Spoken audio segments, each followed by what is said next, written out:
lagi dari awal. Anak Allah, Yesus namanya menyembuhkan, menyucikan, bahkan mati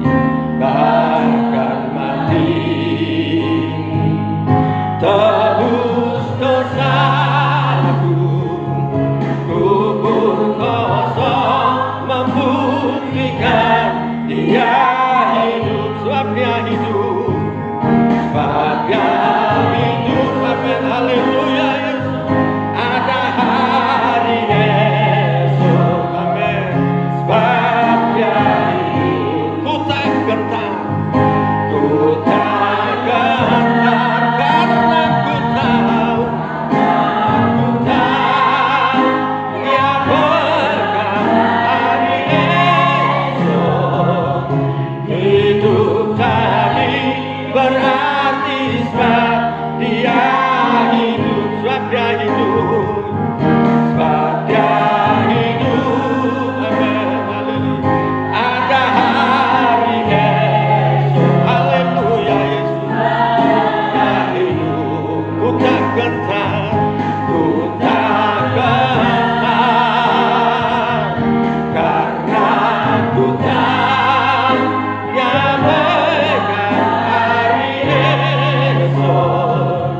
Hidup jadi berarti sebab dia hidup. Sekali lagi, sebab dia hidup, sebab dia... Oke, kita akan baca di 1 Petrus 1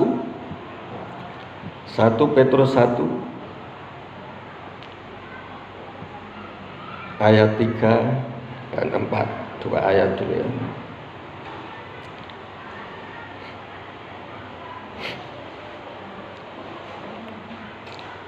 Oke, sudah ketemu? 1 Petrus 1 ayat 3 dan 4, 2 ayat ya. Oke, kita baca sama-sama sekarang. 1, 2, 3. Terpujilah Allah dan Bapa Tuhan kita Yesus Kristus, yang karena rahmat-Nya yang besar telah melahirkan kita kembali oleh kebangkitan Yesus Kristus dari antara orang mati kepada suatu hidup yang penuh pengharapan, untuk menerima suatu bagian yang tidak dapat binasa, yang tidak dapat cemar, dan yang tidak dapat layu, yang tersimpan di surga bagi kamu. Amin. Nah, sekarang gini, saya mau tanya, Yesus ini bangkit, benar-benar bangkit atau cuma rohnya yang hidup? Ada yang tahu? Kalau Yesus mati terus bangkitnya ini seperti apa kebangkitannya? Apakah cuma rohnya itu gentayangan selama 40 hari? Nah, jangan berpikir kalau rohnya 40 hari gentayangan terus berbicara kepada murid-muridnya. Nah, padahal firman Tuhan itu jelas melarang, jangan berbicara kepada arwah. Tadinya nggak percaya, terus tiba-tiba Tuhan datang. Sekarang cucukkan jarimu di tanganku, ini aku. Terus mereka ketakutan, wah ini hantunya Yesus. Apa yang dilakukan Tuhan Yesus? Dia mengambil roti, dipecahkannya langsung dimakan. Terus dia minum. Apakah hantu bisa makan dan minum? Nah, kalau hantu nggak bisa makan dan minum, jadi kalau dikasih sesajen, ini yang dihirup cuma asapnya saja. Disedot asapnya. Tetapi Tuhan Yesus ini benar-benar hidup. Jadi dia makan dan minum itu untuk membuktikan bahwa dia hidup. Kalau Tuhan Yesus tidak hidup, ya percuma kita ke gereja, karena tidak ada bukti. Kita nggak bisa nyanyi sebab dia hidup, ada hari esok, sebab dia hidup, ku tak gentar. Nah, jadi seringkali kita ngalami seperti ini. Sepertinya saya sudah bekerja keras itu, tetapi apa yang saya dapatkan? Nah, apa yang saya temui? Enggak ada apa-apa. Nah, itu ya. Saya sudah berusaha. Kadang-kadang ada orang yang sakit gitu ya. Sakit ini, wah Pak, saya sudah kemana-mana. Sudah berobat kemana-mana. Tetapi tidak sembuh. Ya. Jadi seperti yang saya pernah saksikan itu yang kena kanker darah. Yang kena kanker darah ini kan namanya sudah divonis kanker darah. Itu enggak akan lama hidupnya. Itu menurut dokter.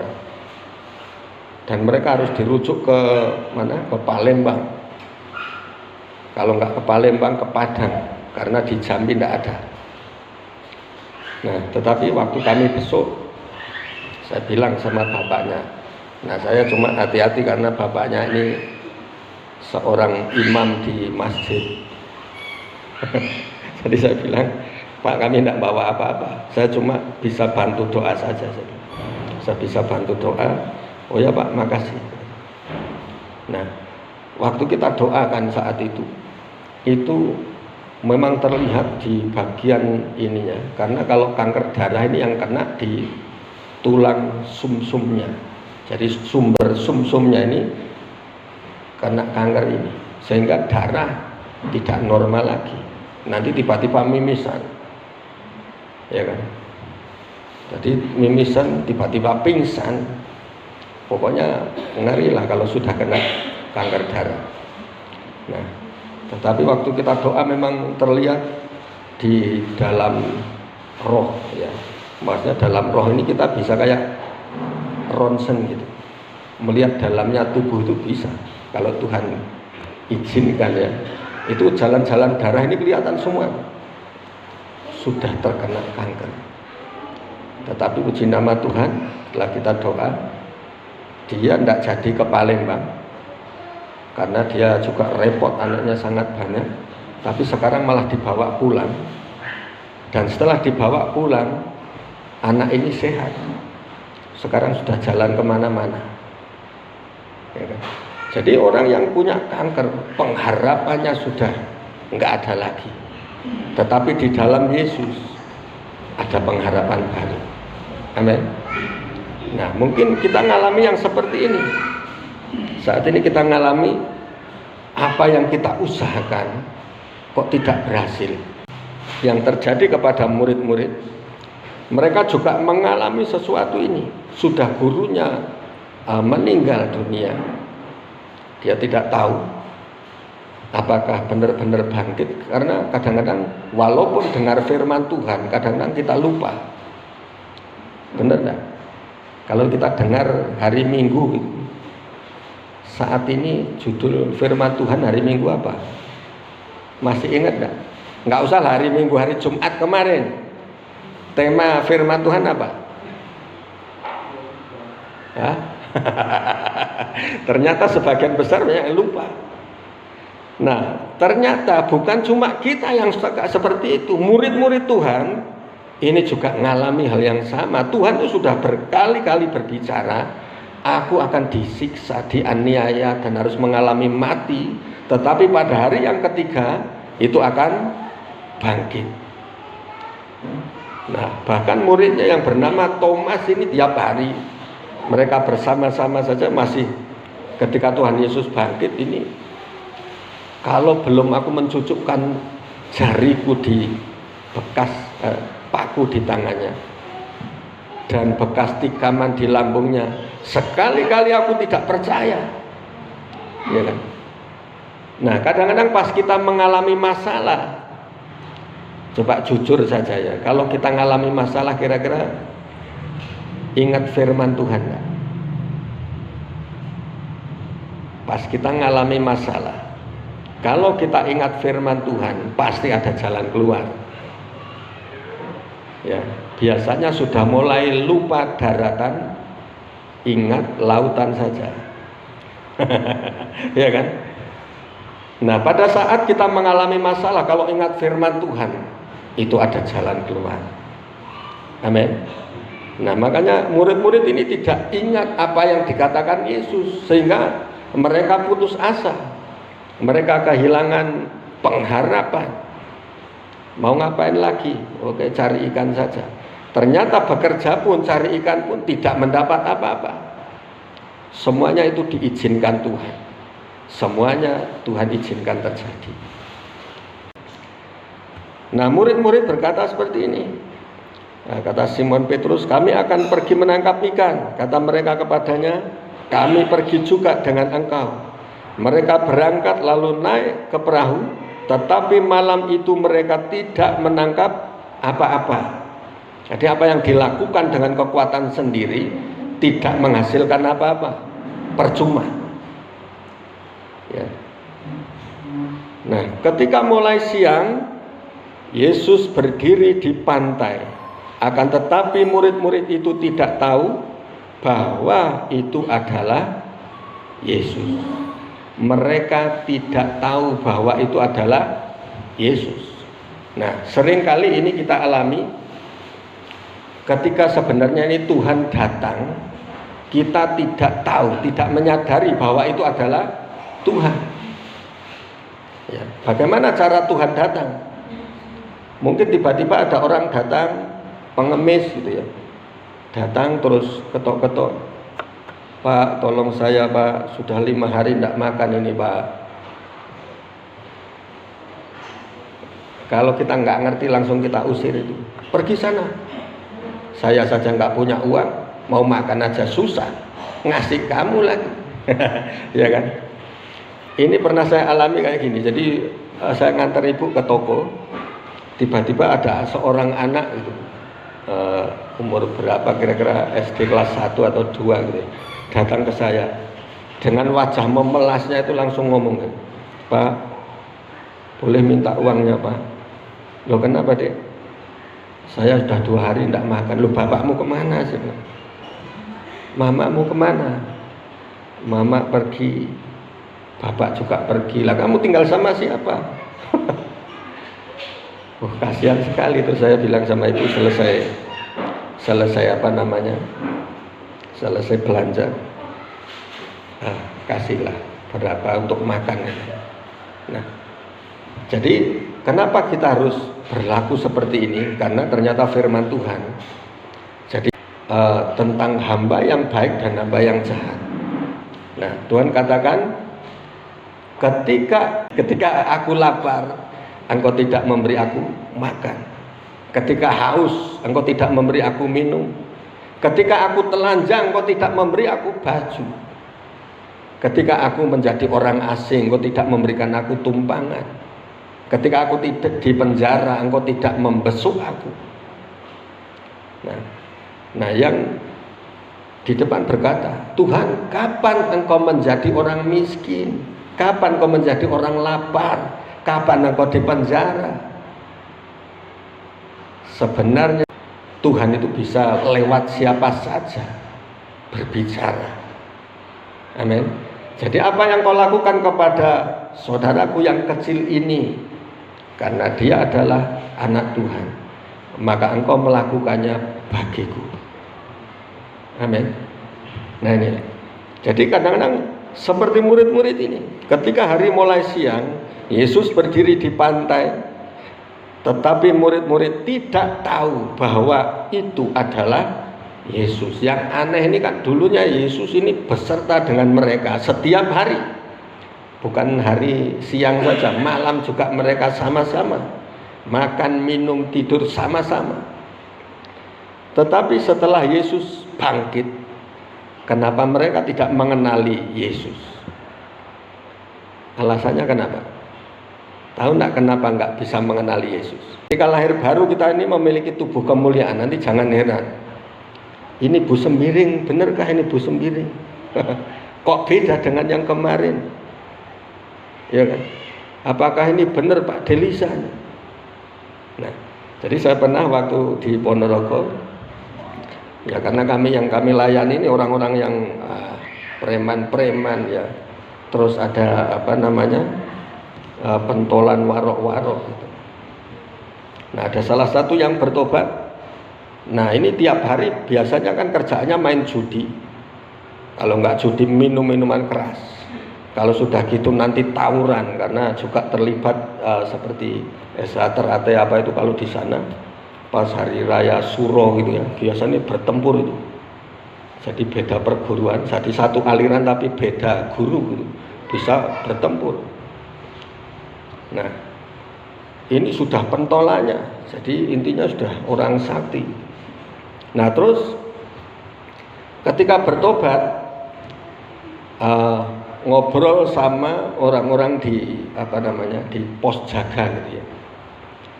Ngomongnya udah mulai bener.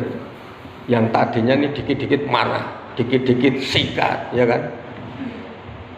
Terus ketika ngomongnya mulai lurus gitu. Kalau ada apa-apa percaya saja Pak, berdoa saja. Kita sebagai orang percaya harus beriman katanya. Terus dia ceritanya ini panjang lebar dan menceritakan Yesus. Nah sampai teman-temannya, apalagi yang waktu itu ada yang punya masjid, ikut nimbrung di situ. Ini sampai bengong. Jadi dia lihat itu sampai bengong. Apa benar namanya Naryo? Apa benar ini Naryo? Ya Pak Naryonya ya ketawa aja. Iya Pak, ini saya. Enggak, ini kayaknya bukan kamu. Sepertinya bukan kamu lagi. Ya kan? Ini bukan Naryo yang dulu. Nyanyinya seperti itu. Naryo yang dulu bukanlah yang sekarang. Ya kan? Jadi ada perubahan yang besar. Sesuatu yang dahsyat terjadi dalam hidupnya, diubahkan. Nah makanya nanti kalau kita benar-benar lahir baru terus menjadi seorang yang baru, jangan heran itu. Apa benar ini suamiku kayak gini nih? Nah ini soalnya ada seorang bos juga, bos juragan emas gitu ya, saya bilang juragan emas karena punya toko banyak ini di pasar-pasar gitu. Nah biasanya sama istrinya ini terlalu cuek gitu. Istrinya pulang kerja dari kantor, ya cuma pulang, oh ya. Terus nanti suaminya pulang, ya cuma saling sapa, sudah makan belum, cuma biasa-biasa, nggak pernah ada yang istimewa. Tetapi setelah kami melayani, diinjili dan terima Tuhan, ada satu perubahan, perlakuannya beda.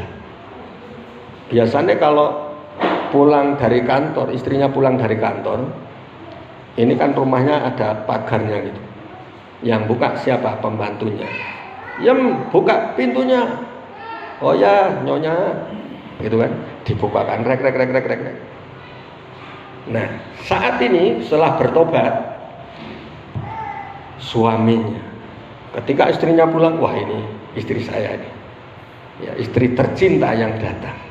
Dia langsung datang dan pintu gerbang itu dibukakan oleh dia, dibukakan. Setelah itu pintu mobilnya juga dibukakan sama dia, dibukakan. Istrinya terbengong-bengong, ini suamiku ini kesambet apa ini? Kesambet setan dari mana katanya perubahannya drastis seperti ini? Nah, sampai dia heran, dibukakan pintu, perhatiannya beda pokoknya dari biasanya. Biasanya nggak jarang ngobrol bareng, ini pengennya bareng-bareng terus, diajak jalan-jalan kemana-mana, ya kan? Nah ini ada perubahan yang besar. Jadi ada sesuatu yang berbeda. Nah Tuhan Yesus dalam kebangkitannya, dalam tubuh kemuliaan, ini menjadi seorang yang berbeda.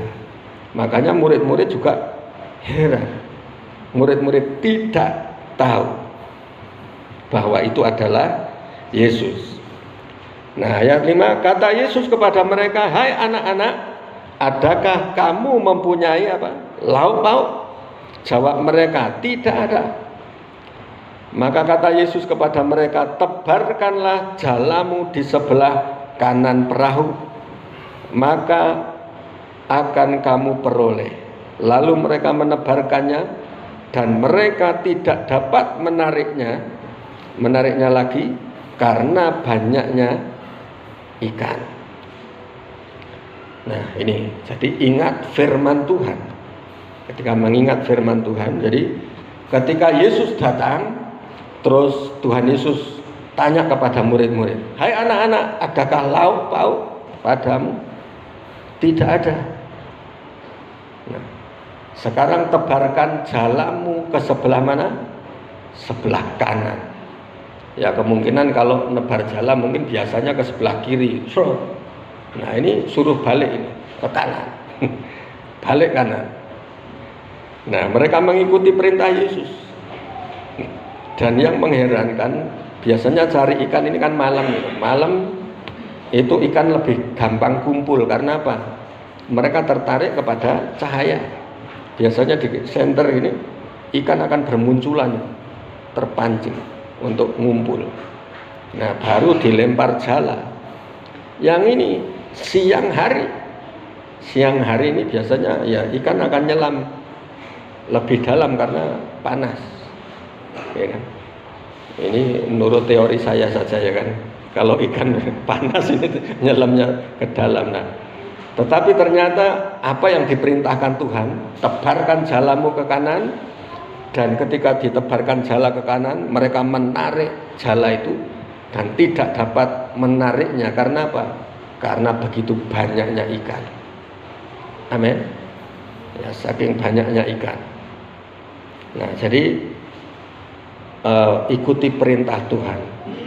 Maka apa yang selama ini rasanya tidak mungkin akan menjadi mungkin. Yang tidak bisa akan menjadi bisa ketika kita benar-benar mengikuti firman-Nya. Ayat 7, maka murid yang dikasihi Yesus itu berkata kepada Petrus, "Itu Tuhan." Ya.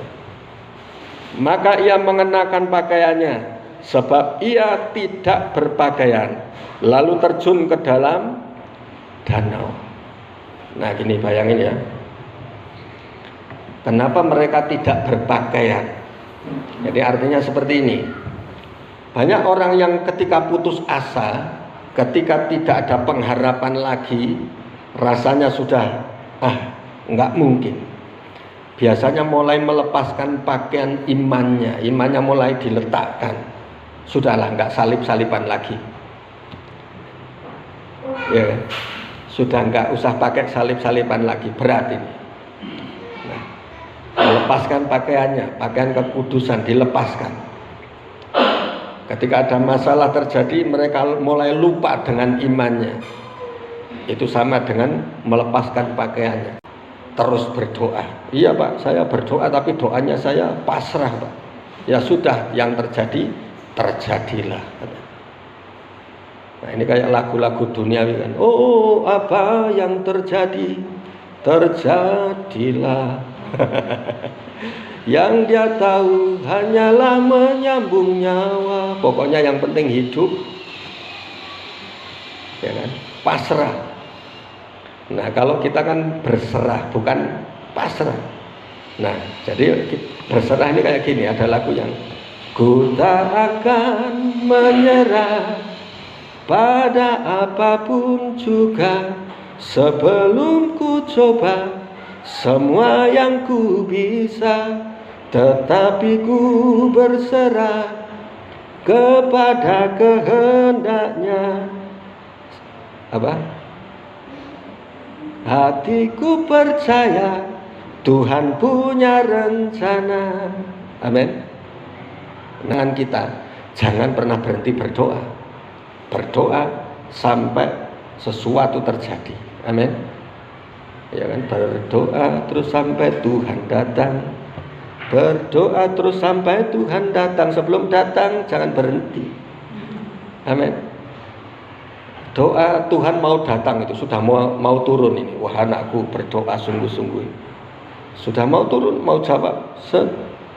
Doanya berhenti. Itu seperti lampu yang tadinya nyala, begitu dia mau datang langsung matikan lampu. Tek, wah sudah nggak terima tamu. Oh nggak jadilah. Naik lagi dia. Ya kan? Nggak jadi datang karena dilihat lampunya sudah padam ini. Nah, ini sama seperti kita ketika berdoa. Nah itu sedang memancarkan terang itu.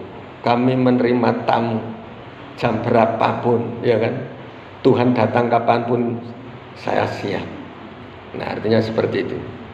Apakah kita sudah bangkit di dalam kuasa kebangkitannya itu?